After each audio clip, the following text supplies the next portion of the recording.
Hello, this is Matt on the Moon Lambo channel. David Schwartz, Ripple CTO and co-creator of the XRP ledger, has compared XRP to an Apple iPhone. And so there's this headline from you today indicating as much. Ripple CTO compares XRP to iPhone. Rather than run through the story, I just went ahead and pulled open the thread here. And, you know, I can't remember if I covered the very beginning of this because it does date back to January 3rd. I definitely read this, but I can't remember if it's something that I, in part, covered on the channel, but I'm definitely not going to go all the way back to the beginning. It would be too much. So what I'm going to do is I'm going to jump in at a point where Nick Bougalis, he's a Ripple employee, he runs the C++ team there, and he gets into a little Twitter internet debate against this guy here, Ian Fish, who just doesn't approve of XRP's consensus algorithm, which to me just makes no sense. But anyway, so there's a little bit of back and forth, and I thought it would be fun to kind of share you with some of the details here, because I'll tell you, especially in my early days, how I learned most of what I came to learn about XRP, especially the bigger picture stuff, it was mostly through just quietly reading as much as possible on Twitter, getting opinions from people that were pro-XRP, people that were against XRP, pro-Ripple, against Ripple for whatever reasons, hearing both sides. And because I came in as a blank slate, and I just read the arguments from both sides and then decided what made sense to me. And to me, it makes all the sense in the world to be in support of and purchase XRP. Not financial advice, just sharing with you my opinion. And to also believe that the route that Ripple's going and utilizing XRP as a bridge currency also makes a ton of sense. And so to me, it's always fun to go over this stuff and hear both sides of an argument. And then, so I'm going to run through this and you can share your own opinion. Now, that portion of the conversation is only a short piece of it. But very soon after that, David Schwartz does jump in, and it's in this thread that he does compare XRP to an Apple iPhone. And he makes some really broader points, which I think you're really going to enjoy hearing. Because I tell you, off the top of my head, I don't know if there's anybody that I enjoy reading tweets from more on the topic of crypto, XRP, Ripple, than David Schwartz. So I think you're really going to enjoy this. Also, there's another very interesting topic. XRP was delisted from a cryptocurrency exchange. Now, I've made the point in the past that the way to get rid of crap coins, essentially, I don't think that they're all necessarily just going to stop existing because, there's decentralized, it's distributed ledger technology. So if they're sufficiently decentralized, even if they're not a coin that's going to be adopted and used for anything, if there's nodes the world over running this thing, maybe it won't actually go away. But to get rid of it, that effectively, does it really need to functionally go away? Well, not really, if cryptocurrencies are just delisted from exchange. And so it's always been my thought that as time passes, those cryptocurrencies that don't do anything will eventually go the way of the dodo, that extinct avian creature. So it was interesting today. This is the first I've ever seen, me personally, I've never seen a headline ever in my life before today of XRP being delisted from a cryptocurrency exchange. So lots to talk about here. But before we go any further, if you would please delicately tap that like button, and if you are a fan of Ripple and XRP, go ahead and subscribe to the Moon Lambo channel, the best channel on all of YouTube. That's not an opinion, that's a fact. All right, so let's go ahead and jump in now. Where do I want to start? I think probably right about here. So Ian Fish writes this: you control the list of which nodes actually process transactions. And of course, they're talking about the XRP ledger here. It writes, your genius algorithm is just a trust network, and Ripple decides who's trustworthy. Now, of course, this is bogus, but that's why it's fun to go through this. So Nick Bougalis, Ripple employee who leads the C++ team at Ripple and is a cryptographer, he writes this: all nodes individually and independently process all transactions in, and each node operator decides which nodes to have on their UNL, unique node list.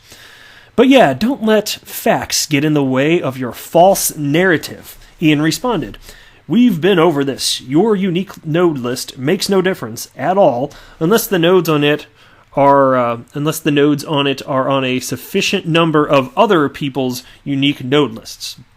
Since Ripple distributes the default UNL, there's no way you can alter consensus at all by putting a different node in yours.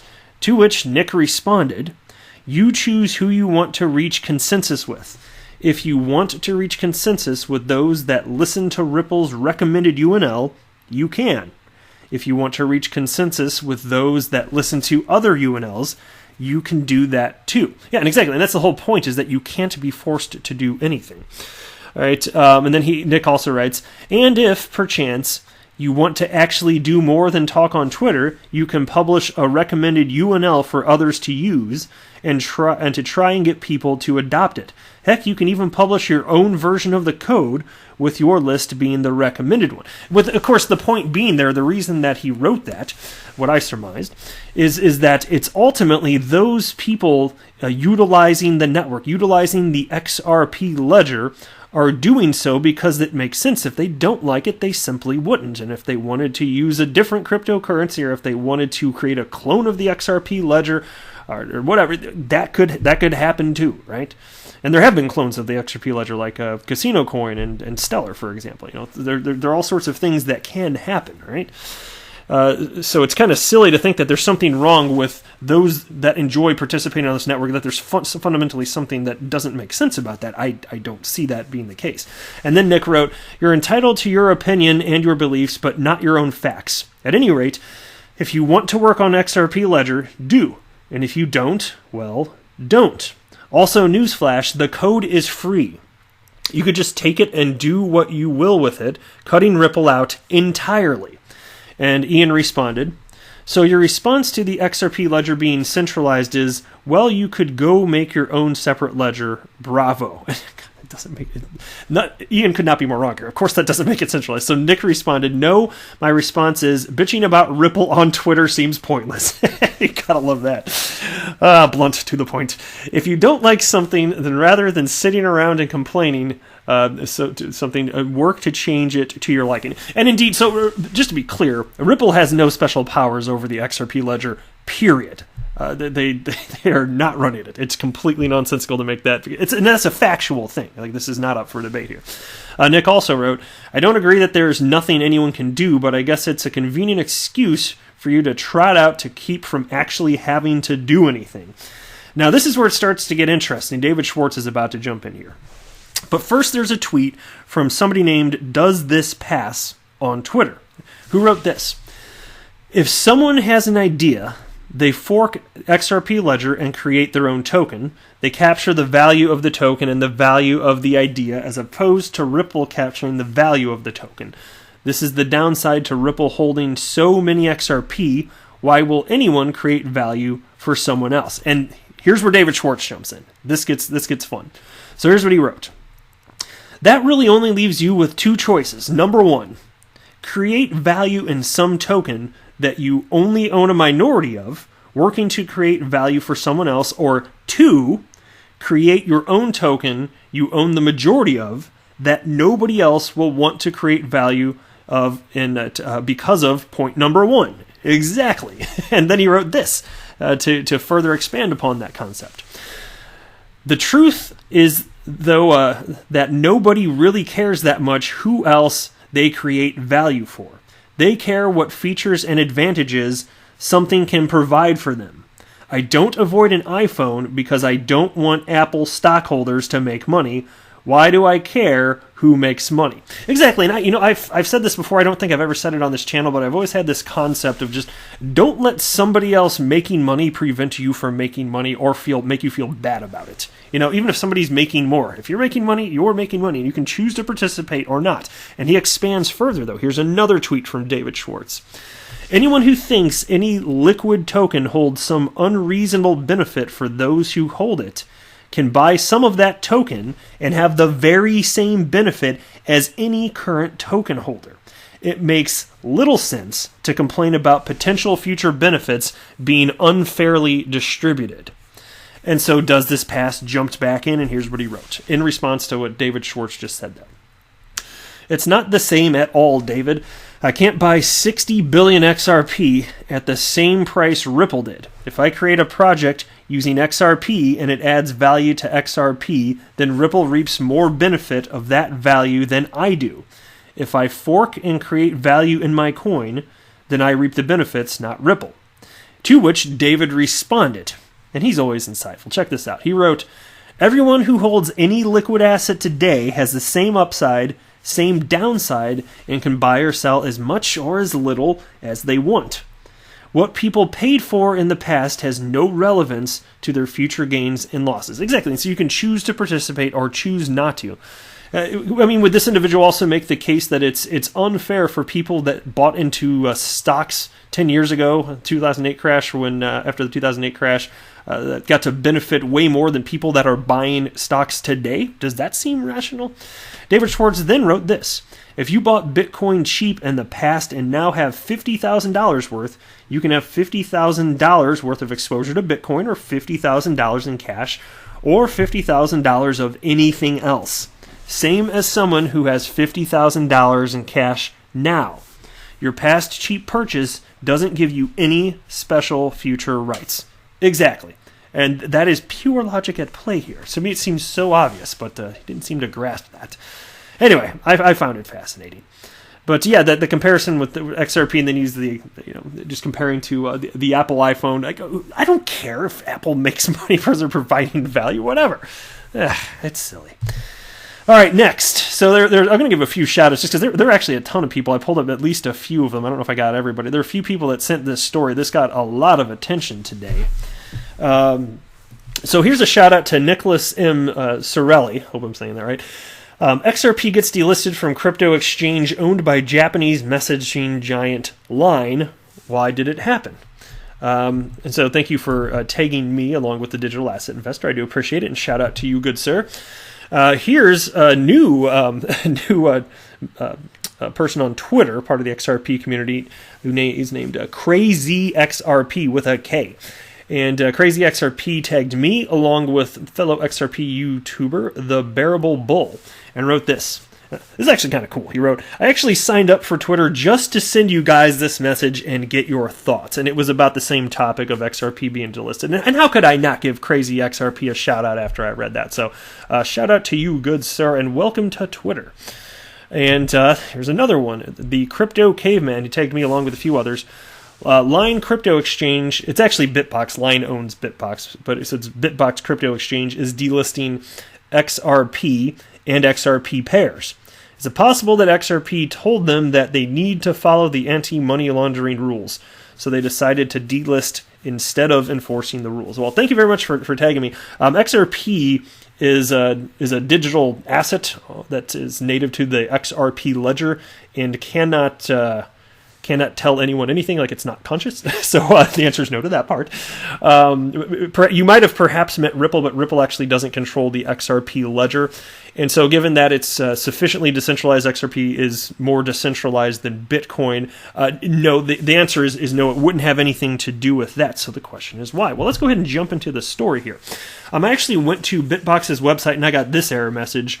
Bitbox is unavailable in your country. We apologize for the inconvenience. Womp womp. I tried. I was trying to get more information directly from them, but whatever. We'll just go with the articles here. So here's one from You Today. XRP gets delisted from crypto exchange owned by Japanese messaging giant Line. Why did it happen? According to News Enquirer CEO Jamin Shah, cryptocurrency exchange Bitbox notified its users about delisting XRP, the third largest cryptocurrency, from its platform. You can see there's a tweet on the screen right there. And it reads as follows. Hello from Bitbox team. Bitbox is working around the clock to offer you the most convenient and trustworthy cryptocurrency trading platform. By the way, I had not heard of them, but of course, then again, they're also not available in my country, and there are hundreds of exchanges out there. Then it continued, we keep a constant watch on all coins that are being traded on Bitbox. If a coin does not meet our standards based on its performance, reliability, liquidity, or law and regulatory requirements, it will be delisted from our exchange. To protect your assets and interests, we provide sufficient notice before delisting. The following coin and pairs will be delisted from Bitbox as they no longer meet our standards. And then it cites that XRP and then its pairs are being delisted there. Now, the bottom line here is that there is no explanation officially from Bitbox as to why this is happening, which leads us to speculate. That's all we frankly can do here. So what's actually going on here? Well, I'll say this. To me, it would be weird that a company would remove XRP for any sort of ideological reason. And so I saw speculation on Twitter today being that things along the lines of, they're just not pro-XRP conceptually, this or that. If that's the case, why they add it in the first place? I don't know. I don't know that businesses generally behave like that. Even Coinbase, look, I don't want to get into that. I don't want to get too off topic, but Coinbase delayed adding XRP, but they also only had like several coins on their platform at the time. And so a lot of people in the community were kind of the mindset, it's okay if you disagree with me, that's perfectly fine. But I never thought necessarily that it was some sort of thing against XRP, as demonstrated by the fact that out of the 1,000 cryptocurrencies existed, there were only like 4 on the platform at the time. And XRP did get added along with a bunch of others ultimately. Coinbase is just, for business reasons that I had read into, not going to get into today, taking a different approach. So my point in saying all of that is just so I could say this. I would be surprised, not knowing anything about the company, I would just be surprised if a company, a cryptocurrency exchange, if they're making money off the buying and selling of XRP, it would be weird to delist XRP, especially given that it's the 3rd largest cryptocurrency in terms of market cap, according to LiveCoin Watch and CoinMarketCap. So why would they do that? Well, look, again, pure speculation, because all we can do is sit here and guess. Maybe we'll get some official word one day. But what if it is the case that their particular customer base is not sufficiently buying XRP? If they have genuine metrics and all they're doing is tracking to those metrics, and there's not sufficient liquidity, for example, of XRP on this exchange, and then they delist it, okay. I mean, it's still kind of surprising given that it's 3rd in market cap. If anything, it's like, what are you going to do to maybe attract more people that would want to buy XRP to your platform? But you'd think they'd want to do that since it's one of the higher cap coins. I know if it's the smaller cap coins, I think that it would be more likely they'd stringently follow the guidelines and the metrics that they track. But given just the high profile of XRP in the world of crypto, I got to admit, this is surprising nonetheless. This is, I've never heard of XRP being listed anywhere. Maybe it's happened before, but I am just completely unaware prior to this happening. So, is it meaningful? No. Am I worried? No. It's one cryptocurrency exchange, and XRP is getting adopted by many more than it's getting off of. It's more than triple the number of exchanges it's on in the last 2 years that I've been in the world of crypto. So whatever Bitbox is doing, whatever the genuine reasons are, doesn't matter. A little curious, but doesn't functionally matter. That's it for this video, though, and thank you so much for stopping by.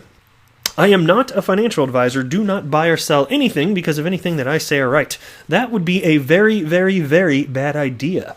Until next time, to the moon, Lambo!